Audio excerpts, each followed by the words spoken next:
বন্ধুরা, আশা করি সবাই ভালো আছেন। তো বন্ধুরা, এখন আমি একটা ভিডিও দেখলাম। তো একটা ছোট্ট রিলসের মতো একটা ভিডিও বানিয়েছে।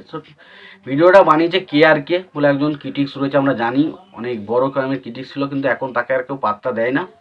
তো তিনি একটা ভিডিও থেকে তুফানকে নিয়ে যা তাই বলছেন। তো সেই বিষয়টা দেখে আমার খুব খারাপ লাগলো, এবং সেই কারণে আমার কিছু মতামত রয়েছে, সেটাই আমি আমার এখানে ভিডিওর সামনে পেশ করতে চলেছি।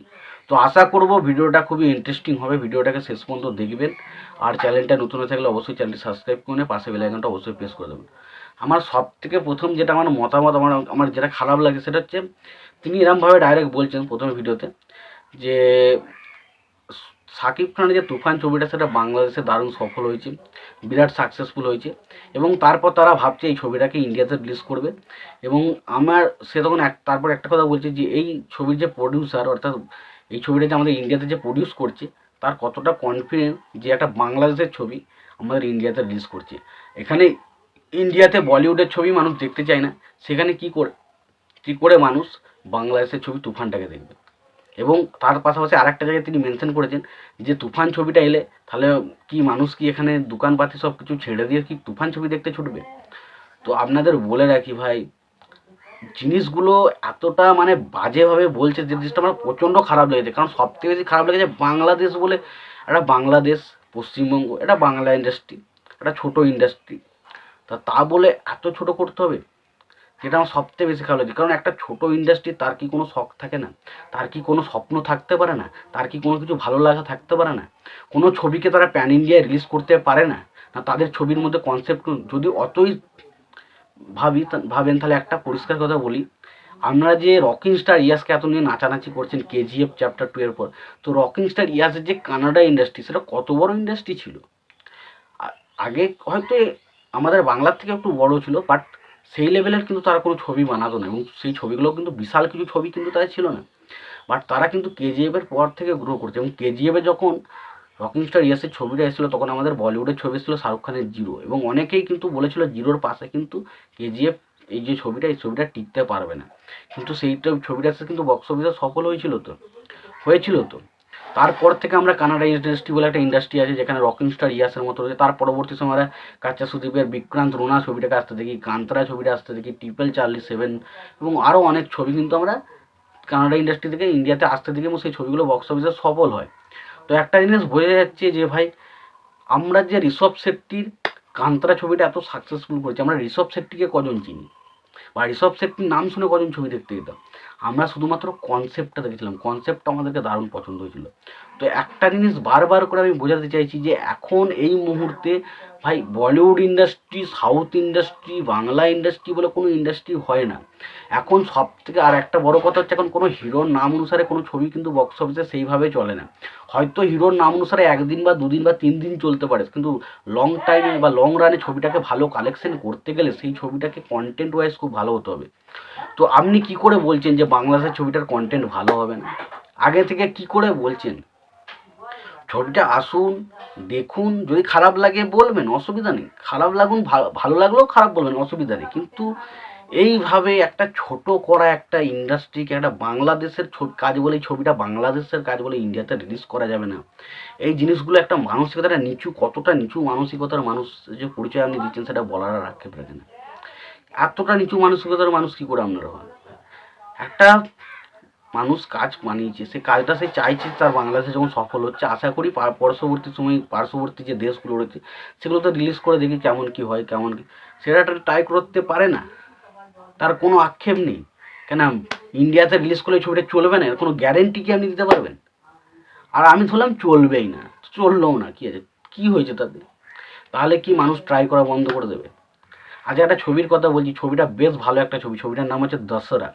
ছবিটা কিন্তু বেশ বড় একটা ইন্ডাস্ট্রি থেকে আসা ছবি, এবং একজন আমার নানি আমাদের কাছে খুব ভালো একজন পরিচালক, খুব পছন্দের একজন পরিচালক বলছি, হিরো। তো তার দশরা ছবিটা কিন্তু আমাদের এখানে চলেনি। তার বলে কি নানির যে ছবিগুলো পরবর্তী সময় কি সে আর ট্রাই করবে না প্যান ইন্ডিয়াতে আসা? তো এই জিনিসটা আমি বলতে চাইছি যে তুফান ছবিটা তো দারুণ একটা কিছু ছবি হয়েছে। এবার তারা চাইছে যে দেখি আমাদের ইন্ডিয়াতে রিলিজ করে ইন্ডিয়ার মানুষ কতটা কি অ্যাপ্রিসিয়েট করে, মানুষ দেখে কিনা ছবিটা, সেটা দেখা আবার ট্রাই করাটা কোনো ভুল সিদ্ধান্ত নয়। এরা যারা বলছে এবং যারা প্রথম থেকেই এই ইন্ডাস্ট্রি মানে বাংলাদেশের ইন্ডাস্ট্রি মানে ছোট ইন্ডাস্ট্রি, এই যে কথাগুলো হচ্ছে এবং তার পাশাপাশি যে একটা ছোট একটা নেগেটিভিটির মতো কথাবার্তা হচ্ছে না, তো সেই জিনিসটা আমি একদম তার বিরোধিতা করতে চাই। কারণ এই জিনিসগুলো যতদিন না মানুষের মানসিকতা থেকে যাবে, মানসিকতা থেকে যাবে, কতদিন বাংলা ছবির পক্ষে সম্ভব নয় ভালো কিছু করা। এবং ছবির কনসেপ্ট এখন সব থেকে বড় হচ্ছে, যে কোনো ছবির বাজেট বা বক্স অফিসে হিট হওয়ার পিছনে সবার প্রথম হচ্ছে কনসেপ্ট। এবং প্রথমে যে কনসেপ্ট ভালো হলেই যে ছবিটা বক্স অফিসে চলবে এটা কিন্তু নয়, কিন্তু ছবির কনসেপ্ট যদি ভালো না হয় তাহলে আপনি যাকে নিয়েই সিনেমা বানান না কেন সেই ছবি বক্স অফিসে চলবে না। এবার কনসেপ্ট ভালো হলেও চলবে এর কোনো সিদ্ধান্ত নেই, তবে যদি কনসেপ্টটা যদি মানুষ পছন্দ করে ফেলে একবার, সেই ছবি কিন্তু বক্স অফিসে এমন জায়গায় একটা জায়গায় দাঁড়াবে না, সেটা আবার বিশাল কিছু একটা ব্যাপার হয়ে যায়। আমরা সেটাও দেখেছি, অনেক কিছু সিনেমা দেখেছি। কার্তিকিয়া 2 ছবিটা নিয়ে মানুষ জানতো কজন, কিন্তু ছবিটা বক্স অফিসে আমাদের এখানে সফল হয়েছে। পুষ্পা 2 ছবিটা কিন্তু ওরা রিলিজ করবে এটা ভাবেইনি, জাস্ট একটা হিন্দি ডাব করে রিলিজ করেছিল এবং সেই ছবিটা বক্স অফিসে সফল হয়েছিল।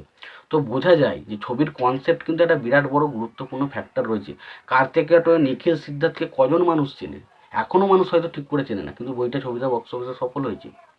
তো এটাই ব্যাপার, এখন কোনো হিরোকে চিনুক বা না চিনুক সেটা প্রথম ব্যাপার নয়, ব্যাপার হচ্ছে ছবির মধ্যে কনসেপ্ট যদি ভালো থাকে সেই ছবিটা ডেফিনেটলি ইন্ডিয়াতে রিলিজ করার আক্ষেপ রাখে। এবং ইন্ডিয়াতে কেন, সব জায়গাতে রিলিজ করতে আক্ষেপ রাখে, কারণ সেই ছবির মধ্যে যদি টেম্পারমেন্ট থাকে এবং সেই ছবির মধ্যে কনসেপ্টে যদি দম থাকে, তাহলে সেই ছবি কেউ আটকাতে পারবে না, কেউ আটকাতে পারবে না। যতই কে আর কি আসুক আর যে আসুক। আর অনেকে দেখছি পৌশালী দিকে নিয়ে অনেক ছোটো করছে, এই ভিডিওটা আছে কলতলার কাকু আর কাকিমা দেখবে, বাকিরা কেউ দেখবেন। অনেকে বলছে কেজিএফ এর সস্তা কপি।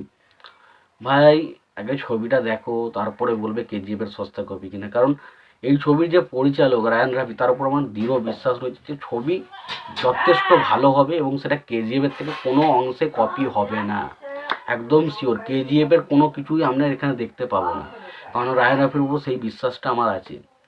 তো ছবির কনসেপ্ট ভালো হবে এবং ছবিটা চলা না চলা এবার সেটা পরিস্থিতি বা সময় বলবে। বাট কোনো ছবি যখন কেউ ট্রাই করতে চাইছে সব জায়গায় রিলিজ করে দেখি কেমন কী হচ্ছে, তো সেটা কখনোই ভুল সিদ্ধান্ত নয়, আমার মনে হয় কোনো ভুল সিদ্ধান্ত নয়। কারণ সে চাইতেই পারে তাদের ইন্ডাস্ট্রিকে একটা বড় জায়গা করে দেওয়ার, এবং সেখানে তার স্বপ্ন থাকতেই পারে। এবার তার মধ্যে কিছু সফলতা পাবে, কিছু সফলতা পাবে না, এটাতে কোনো রকম কোনো আশা নেই যে তারা ভুল কিছু সফলতা পেলো না মানে সে সব কিছু শেষ হয়ে গেল, এটা ভুল, এটা পুরোপুরি ভুল।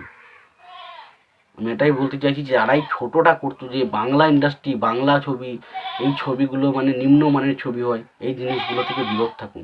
ছবি এখন সবাই সব কনসেপ্টেরই ছবি দেখতে পছন্দ করে, এবং যে ছবির কনসেপ্ট ভালো হবে সেই ছবি এগিয়ে যাবে।